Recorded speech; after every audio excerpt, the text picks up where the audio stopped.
On a tous en tête au moins un jeu dans lequel on sait que l'on peut s'enfermer et où l'on se sent dans sa bulle, à l'abri de tous les tracas du quotidien. Pour ma part, ce jeu c'est Animal Crossing New Horizons. Alors oui, le jeu date, puisqu'il est sorti en 2020 tout pile pour le confinement, mais il a tellement eu de succès et il continue tellement d'en avoir que j'ai décidé de me remettre dessus, en faire une vidéo et en parler avec vous. L'aspect paisible du jeu et ses habitants adorables font qu'il propose une expérience utilisateur plus qu'agréable qui nous apaise quasi instantanément. D'autant plus que Nintendo est allé plus loin cette fois-ci avec la licence Animal Crossing en proposant une expérience de jeu beaucoup plus poussée que ce qui nous était proposé dans les anciens jeux. Le jeu nous offre aujourd'hui le craft et la personnalisation complète de son île. Les joueurs en étaient dingues et le sont toujours aujourd'hui d'ailleurs, et personnellement je reste bluffée par ce que certains ont fait. Malgré cela, Animal Crossing a tout de même réussi à me frustrer plus d'une fois, me faisant hésiter à juste tout arrêter et ne plus y toucher. Certes, ce jeu est un simulateur de vie et je ne m'attendais pas à un Red Dead Redemption 2, mais on peut quand même rapidement s'ennuyer une fois que son île est terminée, contrairement aux Sims ou à Minecraft où l'on reste extrêmement libre dans la création. De manière générale, quelque chose cloche, et si l'on décide de passer le pas et de reconstruire toute son île pour faire partie de ceux qui ont de vraies îles hyper stylées, la frustration se fait très vite ressentir. Tout raser ou recommencer ?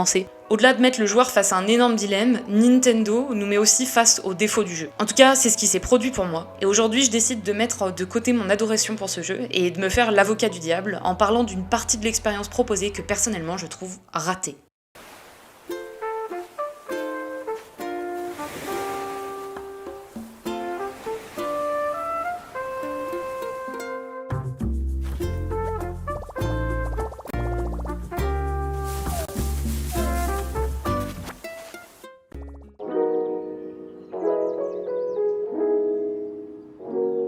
Même si dans Animal Crossing New Horizons, en premier lieu, on a une réelle sensation de liberté et une expérience globale extrêmement satisfaisante, si on y réfléchit bien, pas tant que ça.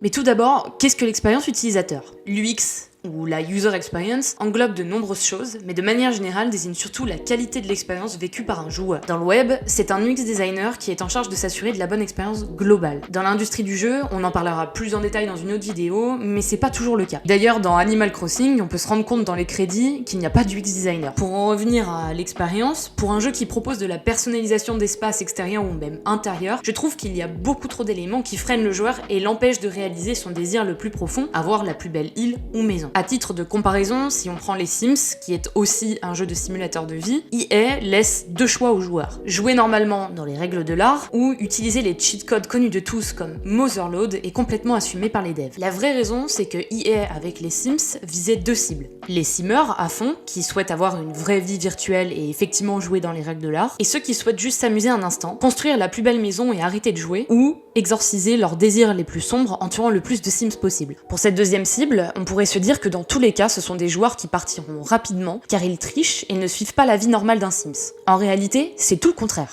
EA a réussi à attirer et fidéliser un type de joueur qui potentiellement n'aurait jamais acheté le jeu. New Horizons, quant à lui, a choisi de ne pas suivre ce chemin. C'est un choix, mais c'est assez particulier d'offrir des mécanismes de jeu qui ressemblent aux Sims ou à Minecraft, avec les frustrations en plus et parfois le fun en moins. Pour en revenir à ma problématique initiale qui était de reset ou restart complètement mon île, j'ai rapidement compris que j'allais y passer des heures, peu importe le choix que je ferais. Ça ne devrait pas être aussi compliqué de vouloir modifier son île alors que c'est le gameplay principal du jeu. La seule option proposée qui semble être la plus rapide et la moins contraignante est le reset du jeu, mais faire ça sous-entend absolument tout perdre.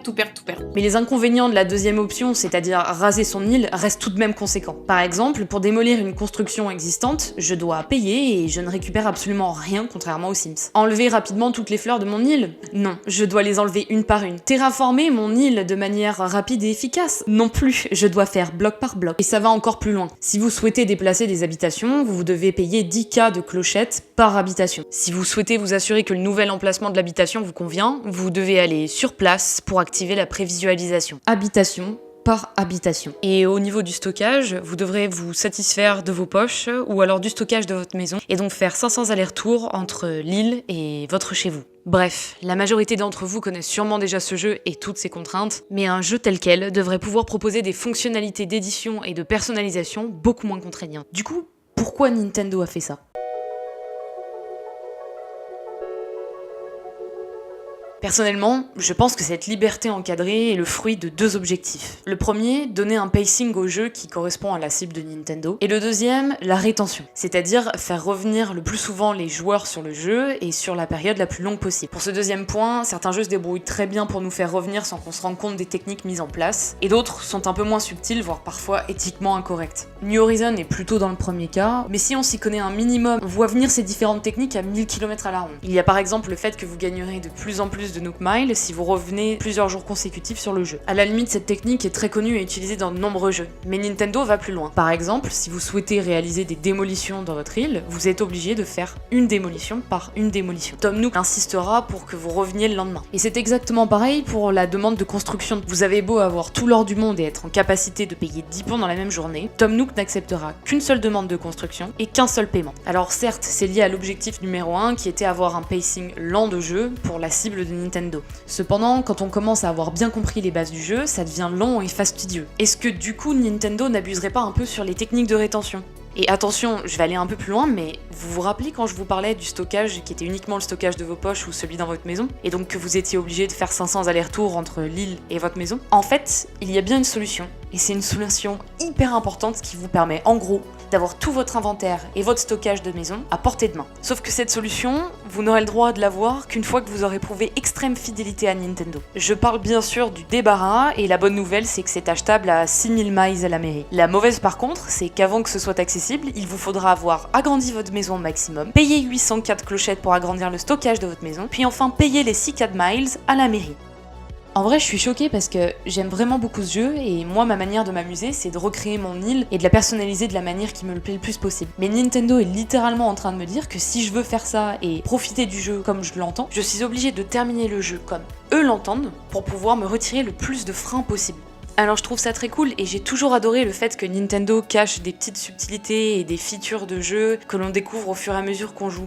Mais là, je vous avoue que je finis vraiment par me poser la question et j'arrive plus à savoir si c'est la signature de Nintendo ou plutôt un vrai besoin de faire revenir le joueur sur le jeu. Et si Nintendo met effectivement en place tout ça pour pousser les joueurs à revenir, pourquoi quand on est extrêmement engagé au point de vouloir refaire toute son île, il n'y a plus rien pour nous aider ? Et c'est là qu'entre en jeu la triche, alors que de base, c'est pas quelque chose que Nintendo proposait comme les Sims. De nombreux joueurs vont réaliser du time travel, c'est-à-dire avancer l'heure de leur console pour ne pas perdre de temps. D'autres vont aller sur des îles au trésor où ils vont pouvoir récupérer toutes sortes de choses. Et ça, c'est plutôt positif pour Nintendo, parce que ça veut dire que c'est des joueurs qui ont décidé de continuer à jouer malgré certaines frustrations qu'ils auraient pu rencontrer. Et au-delà de tout ce dont je vous ai parlé jusqu'ici, il y a aussi quelques frustrations ergonomiques, et notamment avec le craft. Mais pour un jeu complètement orienté sur le crafting, qu'est-ce qu'a bien pu rater Nintendo ?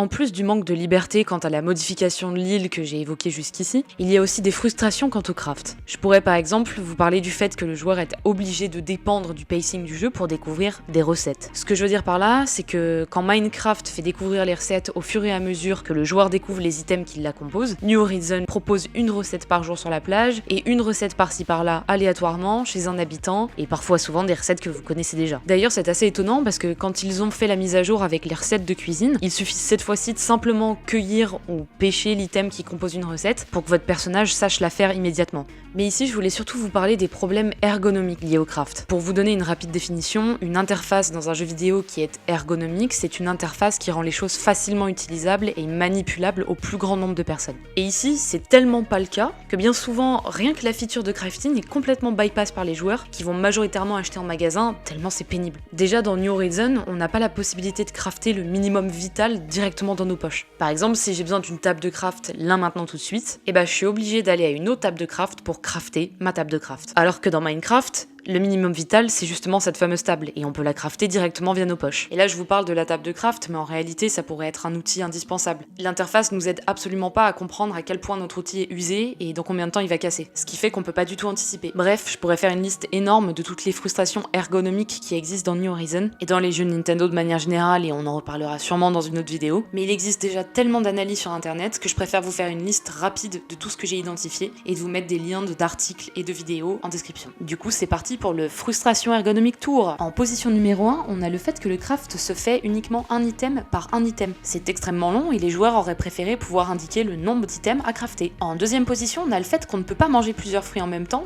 on est obligé d'en manger un par un. De même que pour le craft, les joueurs auraient préféré pouvoir indiquer le nombre de fruits désirés. Numéro 3, dans vos poches, il y a uniquement certains items qui peuvent être stackés, et les arbres et les fleurs n'en font pas partie. Numéro 4, quand vous utilisez un outil, il est parfois difficile de savoir où est-ce que votre personnage vise. Les joueurs mettent donc en place des stratagèmes pour bloquer leur avatar et faciliter l'utilisation de l'outil. Numéro 5, votre inventaire peut être trié chez vous, mais pas dans vos poches.